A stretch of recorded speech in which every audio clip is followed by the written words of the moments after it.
Good morning, everyone. I welcome you all to my YouTube channel, Current Ka Affairs. Here, I discuss few articles from Press Information Bureau, which is one of the most authentic and reliable source of information about government policies, government schemes, and their major projects. इस video में मैं PIB के news को बहुत ही clear and concise manner में present करूंगी। अगर आपको ये वीडियो अच्छा लगे तो ज़रूर सब्सक्राइब करें। Here are some of the topics that we'll discuss today, so you can see it from here. So let's get started. आज का फर्स्ट न्यूज़ है related to Sukhoi 30 MKI fighter aircraft. ये news में क्यों है? So हमारे जो president है Shrimati Draupadi Murmu, she took a historic sortie in this Sukhoi 30 MKI fighter aircraft from Tezpur air force station in Assam. So जो प्रेसिडेंट हैं वो अभी आसाम के विजिट पे गए हुए हैं and recently she also inaugurated गज महोत्सव इन आसाम एंड उसी के साथ she also took this short flight from this aircraft Sukhoi 30 MKI fighter aircraft. So, and as you know that President of India is also the commander of Indian Armed Forces, and by virtue of that position she undertook this flight. Next important point ये याद रखना है that President Murmu is the third president to take such kind of sortie. And उनसे पहले APJ Abdul Kalam, Pratibha Patil and Ramnath Kovind, they also took some similar sortie in Sukhoi 30 fighter aircrafts. And बार बार ये जो word आ रहे हैं सॉर्टी, इसका मतलब होता है अ शॉर्ट फ्लाइट, ठीक है, usually made by this aircraft, ठीक है। इसी के साथ थोड़ा हम जानते हैं इस एयरक्राफ्ट के बारे में। So this is a twin engine multi role fighter aircraft that was designed by Russian company, ठीक है। ये रशियन कंपनी ने फर्स्ट टाइम डिजाइन की थी और मैन्युफैक्चर भी की थी, जिस कंपनी का नाम था सुखोई। और वही हम जो इंडियन एयरफोर्स है वही उनसे एग्रीमेंट किए थे to purchase this aircraft. The aircraft is advanced version of Su-30 and is specifically tailored to meet the IF requirements. Okay, अगर इसकी स्पीड की बात करें तो इसकी मैक्सिमम स्पीड है मैक 2 या फिर आप कह सकते हैं 2120 किलोमीटर पर आवर, ठीक है। और इसका जो कॉम्बैट रेंज है that is around 3000 kilometre. So you can see how efficient it can be. Then इस एयरक्राफ्ट का जो टेक ऑफ वेट है that is around 38,800 kilogram, and in addition to that it can also carry up to 8,000 kg of weapons. Okay, because it is a advanced version of its precursor, so इसमें कुछ नए technologies, नए features भी हैं, जैसे कि fly by fire flight control हो गया, मॉडर्न एवियोनिक सूट हो गया, या फिर एडवांस वेपन सिस्टम भी हो गए। And this aircraft is also equipped by various missiles, bombs, rocket, and ये हमें एक air, ground attack and maritime strike in तीनों एरियाज में एक एज भी प्रोवाइड करता है। एंड ये सारे फीचर्स को देख के it is often compared with एक अमेरिका की जो फाइटर जेट प्लेन्स है लाइक F-15E। तो ये उसके जितना ही एडवांस एंड वर्सेटाइल है। Next news is related to Pradhan Mantri Jan औषधि परियोजना। ये स्कीम क्यों है न्यूज़ में? So Narendra Modi has expressed satisfaction that poor are getting expensive medicine at affordable price under Jan Aushadhi, ठीक है। तो ये जो योजना है उसमें ये जो मेडिसिन होते हैं वेरी एसेंशियल मेडिसिन, वो बहुत ही कम प्राइस पे लोगों तक पहुंचाने का ये योजना है। अगर इस स्कीम की बात करें तो it was started as Jan Aushadhi scheme in 2008, ठीक है। It's a very old scheme, पर इसको काफ़ी बार रीनेमिंग की गई है। So it was launched by the department of pharmaceuticals under ministry of chemical and fertilisers, ठीक है। और इसका गोल है to make generic medicine which can be accessible to everyone at reasonable price. अच्छा, तो ये जेनरिक मेडिसिन क्या होती है? ये मेडिसिन भी बिल्कुल सिमिलर होती है वो ब्रांडेड ड्रग्स की तरफ, और उनका जो डोसेज, स्ट्रेंथ, क्वालिटी, एफिकेसी, ये सब भी काफ़ी सिमिलर होता है। बट एक डिफरेंस ये रहता है कि ये चीप होती हैं। ये 80 to 90% चीप होती हैं दैन द ब्रांडेड ड्रग्स। और ये डिफरेंसेस क्यों हो जाते हैं? क्योंकि जो ब्रांड होती है, जो कंपनी होती है, अगर वो उस ड्रग को बनाते हैं तो वो उस पर पेटेंट राइट डाल देते हैं, क्योंकि वो एक काइंड ऑफ इंटेलेक्चुअल प्रॉपर्टी होती है उनकी। तो इसलिए वो चाहते हैं कि उनके अलावा उसे और कोई प्रोड्यूस ना करे। इस वजह से उसके जो प्राइसेस होते हैं मार्केट में वो काफी ज्यादा, बहुत ज्यादा होता है। इसलिए ये जो जन औषधि परियोजना है उसमें वो ये जेनेरिक मेडिसिन को ही लोगों तक पहुंचाने के लिए इसको अफोर्डेबल बनाने की एक कोशिश है।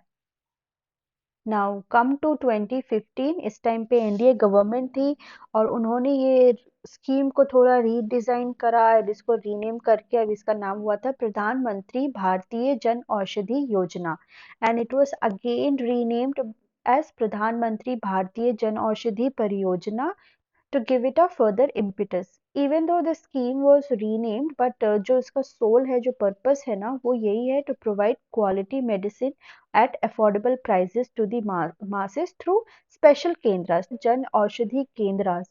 ठीक है, और एंड इसके लिए स्टेट गवर्नमेंट्स को इनकरेज भी किया है कि वो जो हॉस्पिटल्स है, गवर्नमेंट हॉस्पिटल, उसके विसिनिटी में ही इनको अलॉट किया जाए ताकि जेनरिक मेडिसिन सेल कर सके।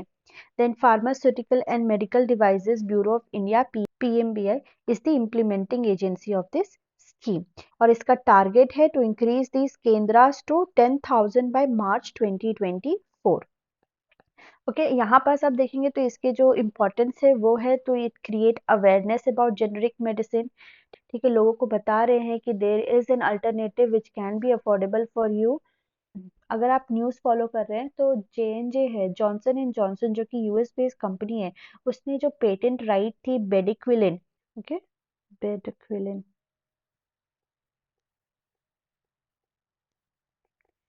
ठीक है, इस पे पेटेंट एक्सटेंड करने के लिए किया था, लेकिन जो हमारा इंडियन पेटेंट ऑफिस है दे हैव रिजेक्टेड इट, ताकि हम ये जो जेनरिक मेडिसिन के जो प्रोड्यूसर हैं वो जेनरिक मेडिसिन प्रोड्यूस कर सकें और लोगों तक पहुंचा सकें।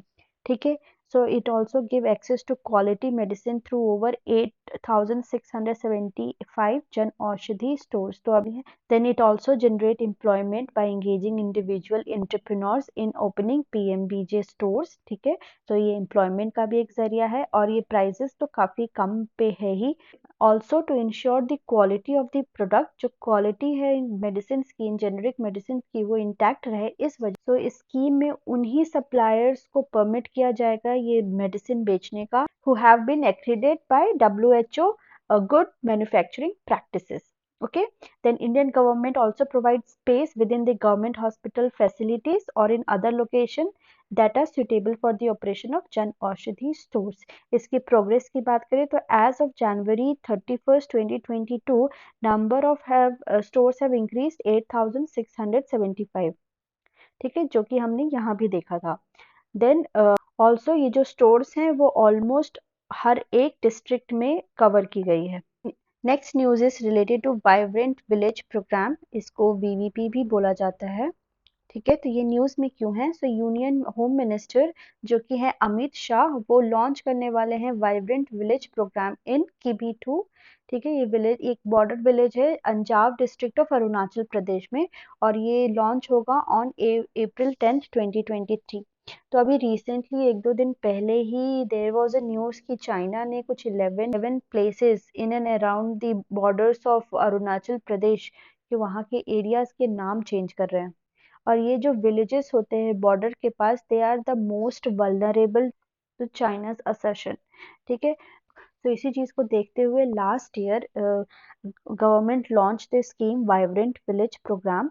सो ये जो स्कीम है ये एक सेंट्रली स्पॉन्सर्ड स्कीम है। It was announced in union budget 2022-2023 for financial year up to 2025 to 2026 तक के लिए ये एक स्कीम है for comprehensive development of villages on the northern border, and it also aims at improving the quality of life of people living in these identified border villages and also reverse the out migration from these villages.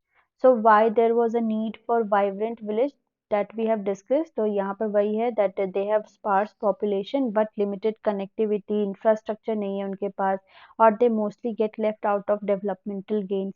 ठीक है, economic opportunities नहीं होती इसलिए सो काफी ज्यादा out migration होता है जिससे कि एक सिक्योरिटी इशू भी क्रिएट हो जाता है। Then there is huge conflict and violence around this villages। Then China's incursion in Arunachal Pradesh highlight the present danger of India that faces along the LAC with China।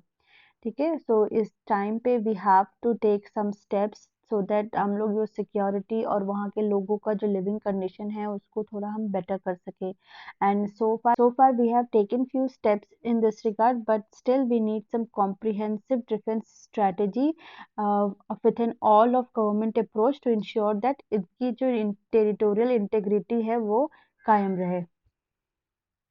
ठीक है। सो ये जो border villages है उनका जो comprehensive development है वो कैसे हो पाएगा? So you can give a connectivity with all weather road, drinking water, 24/7 electricity, also solar और विंड एनर्जी का अगर वहाँ पे पोटेंशियल है तो that needs to be focused. Then mobile and internet connectivity जो कि अब एक बेसिक राइट हो गया है। Then developing tourist centres, multipurpose centres, health and wellness centres.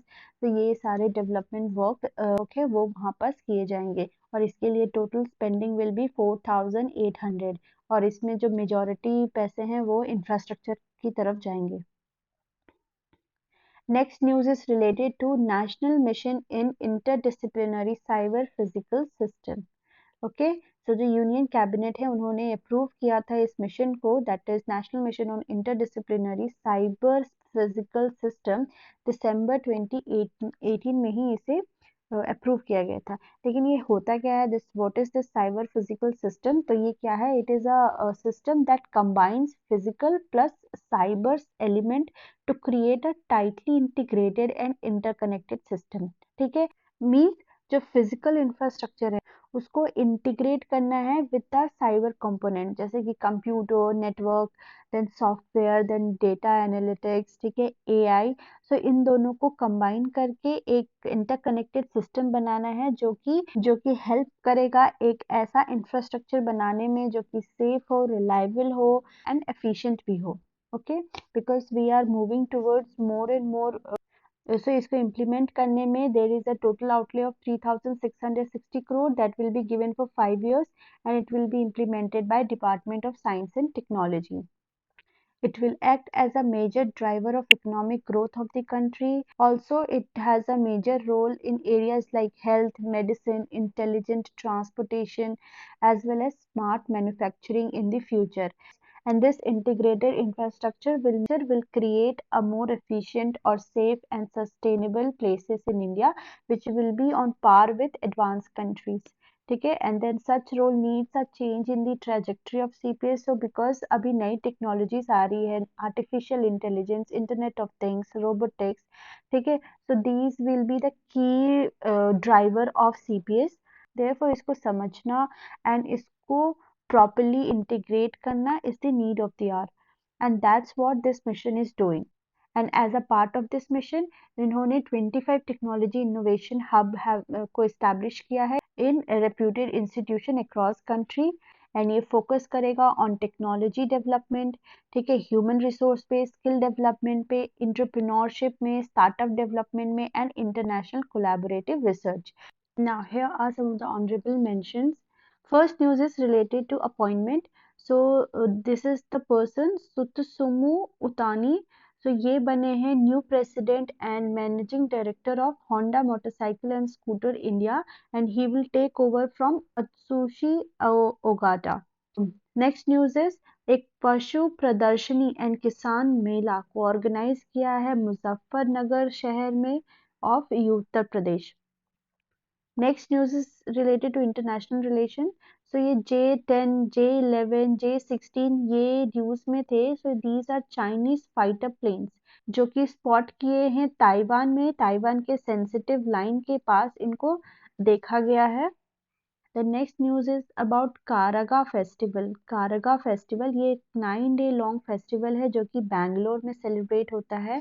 ठीक है। इट सेलिब्रेट्स द्रौपदी जो वाइफ थी 5 पांडव के, who gave birth to sons to fight evil. और महाभारत के एंड में जब Draupadi along with her husband जब वो हेवन की तरफ जा रहे थे, तब ये जो सन्स हैं they requested Draupadi not to go, पर उन्होंने प्रॉमिस किया that she will return every year around this time. तो उसी चीज को सेलिब्रेट करती है ये Karaga festival. So that's all for today. अगर आपको ये वीडियो इंफॉर्मेटिव लगा हो, आपके काम आया हो, तो जरूर लाइक और सब्सक्राइब करें। आई सी यू टुमारो।